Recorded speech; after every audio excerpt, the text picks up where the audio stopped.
Bonjour, dans cette vidéo, vous allez commencer par créer un questionnaire dans Google Classroom en utilisant Google Forms. Ce tutoriel est décomposé en 4 vidéos, dont la première va vous apprendre à rédiger votre questionnaire, la deuxième à paramétrer votre questionnaire, la troisième à faire remplir le questionnaire par vos élèves, et la dernière à noter le questionnaire. Donc, pour commencer, vous allez créer un formulaire. Alors, vous avez plusieurs solutions, je vais vous en montrer 3. La première, c'est de passer par votre Drive nouveau. Vous allez sur Plus et vous avez ici Google Forms. En cliquant sur la flèche, vous pouvez prendre un formulaire vierge ou alors un module. Deuxième méthode, vous allez sur le gaufrier des applications et vous déroulez le menu pour trouver Google Forms et vous lancez Google Forms à partir de là. Troisième solution, c'est celle que nous allons utiliser, c'est de passer par votre Classroom, votre classe, vous allez dans l'onglet Travaux et devoirs, vous allez créer un devoir. Au lieu de créer un devoir classique, vous allez prendre le questionnaire. Attention, ne confondez pas questionnaire et question. Donc le questionnaire va utiliser Google Forms, la question c'est simplement une seule question sous la forme d'un sondage. Donc je clique sur questionnaire, vous retrouvez la même configuration que dans un devoir, avec en supplément un formulaire qui est déjà accroché et surtout une activation de l'importation des notes si vos élèves utilisent les adresses mail professionnelles de votre domaine, comme par exemple Éducation SN. Donc je vais pouvoir lui donner un titre. Alors je vais l'appeler Culture Générale. Complète le formulaire en pièces jointes. Voilà. Après le reste, on le verra plus tard, on remplira plus tard. Je vais donc cliquer sur le quiz. Il s'ouvre dans un onglet et je me retrouve avec un quiz tout neuf auquel je vais commencer par donner un titre.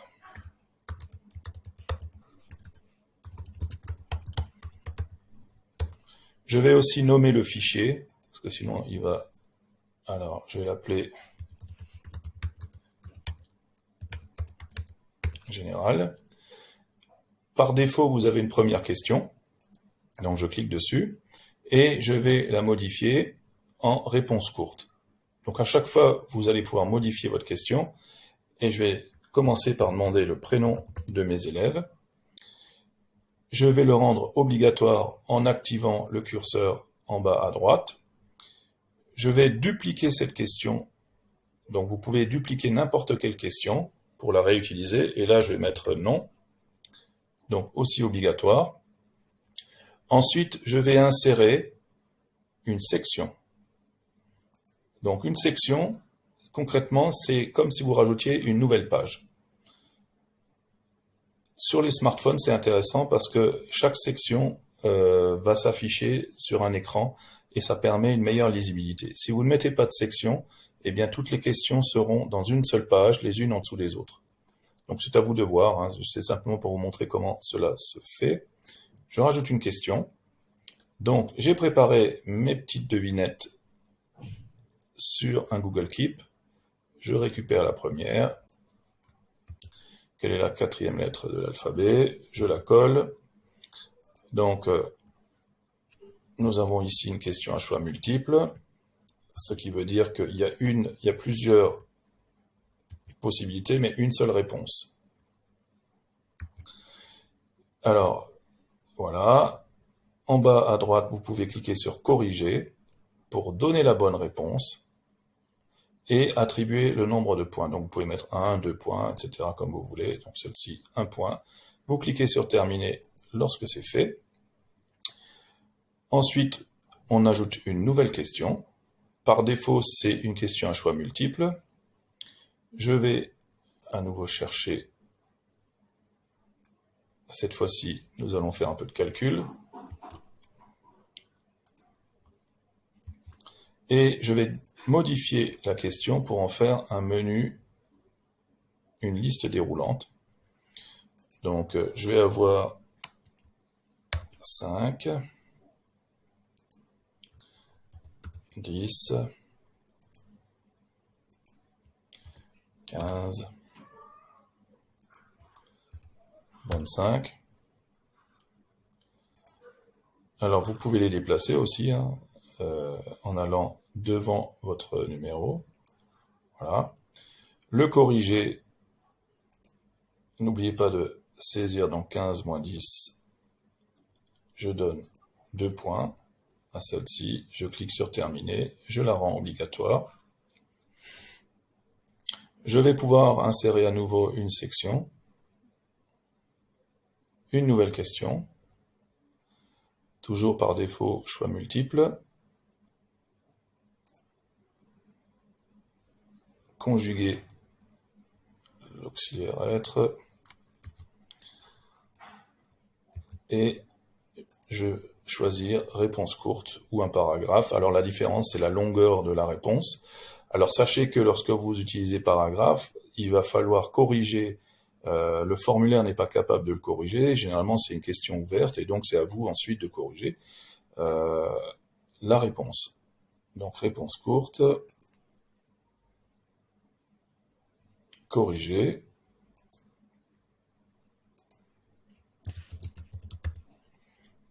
une autre solution de réponse, c'est avec des minuscules. Une autre encore, c'est majuscule et point, etc. Donc il faut prévoir toutes les solutions. Je vais donner 2 points. Terminé. Je la rends obligatoire. Je rajoute une section, je peux même les laisser, je vais rajouter une dans la même section, une autre question. Alors, quel est le plus grand animal sur Terre?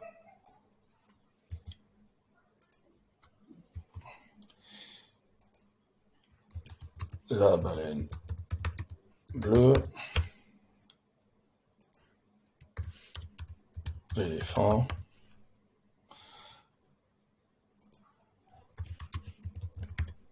la girafe,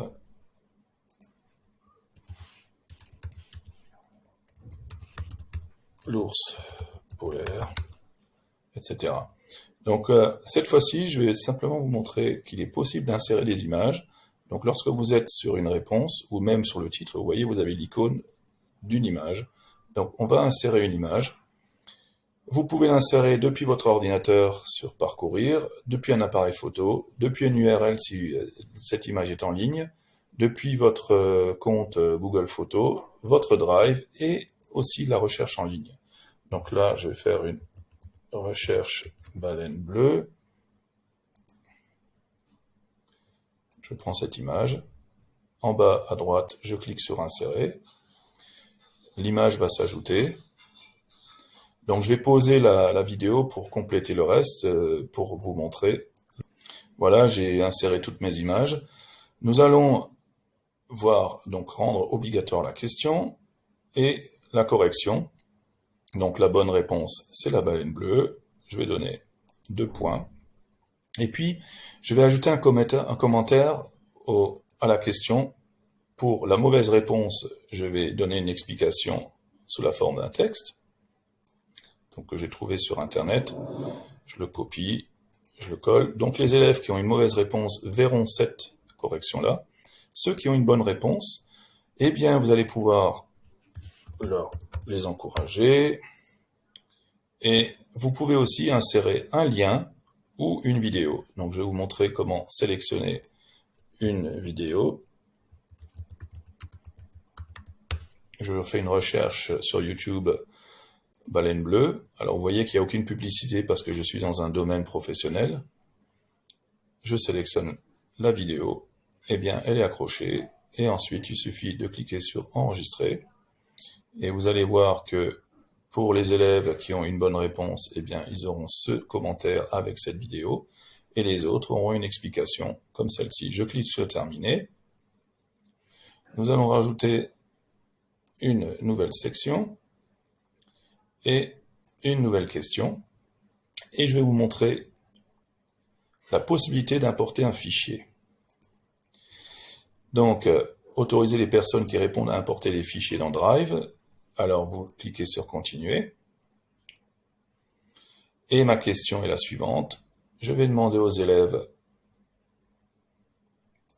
de poser et d'effectuer sur son cahier une opération et de me fournir ensuite une image. Donc, je vais autoriser des images. Vous pouvez autoriser du son, du PDF, de la vidéo. Nombre maximum de fichiers, un seul. La taille maximum, 10 MO. Donc, ça veut dire que les élèves vont travailler sur leur cahier, prendre une capture d'écran du calcul ou de la composition, et ensuite, ils pourront l'importer ici, l'accrocher, et répondre ainsi à cette question. Je rends cette question obligatoire. Prochaine et dernière question, nous allons utiliser la grille à choix multiples. Vous avez grille à choix multiples et grille à cases à cocher. La différence entre les deux, c'est identique à choix multiples et cases à cocher, c'est le nombre de bonnes réponses. Dans une grille à choix multiples, il y a une seule bonne réponse, alors que dans une grille de cases à cocher, il peut y avoir plusieurs bonnes réponses. Voilà la différence. Donc, ici, nous allons donc créer un tableau avec des villes.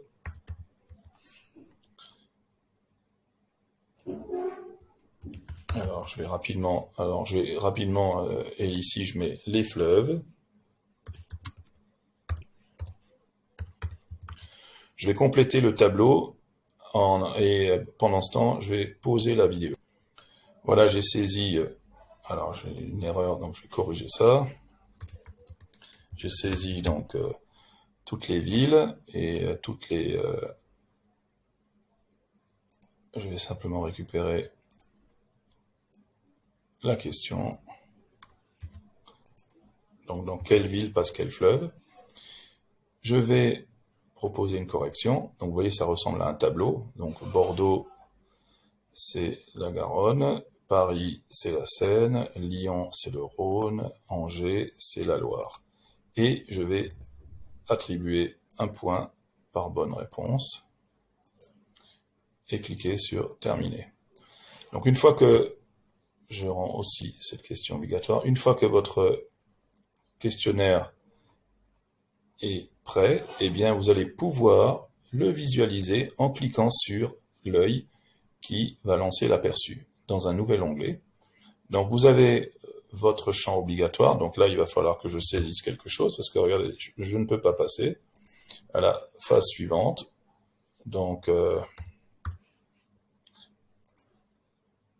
je peux passer donc à la section suivante, et je vais pouvoir répondre à chaque question. J'ai un menu déroulant.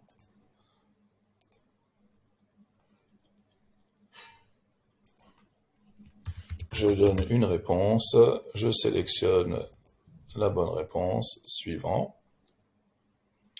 Et à cet endroit-là, eh bien, je peux ajouter un fichier. Donc, il faut que je télécharge un fichier depuis mon ordinateur, puisque le champ est obligatoire. Donc, je prends ce fichier-là, je l'importe. C'est simplement pour vous montrer ce qu'il est possible de faire et ce que les élèves auront à faire. Je clique sur suivant. Dernière question, je mets n'importe quoi. Je remplis et on envoie le questionnaire. Donc, je reviens à mon exemple. La dernière chose que vous pouvez faire, c'est modifier l'aspect esthétique en changeant le thème, en choisissant une image par exemple. Vous pouvez choisir parmi les images proposées. Donc, je vais prendre celle-ci, insérer. Vous allez donc avoir un petit bandeau au-dessus. Vous pouvez choisir ensuite le thème de couleur. Voilà. Et c'est tout. Donc, nous venons de voir rapidement comment créer un questionnaire dans Google Forms. Nous verrons dans les autres vidéos comment le configurer et le corriger. Je vous remercie de votre attention et à bientôt.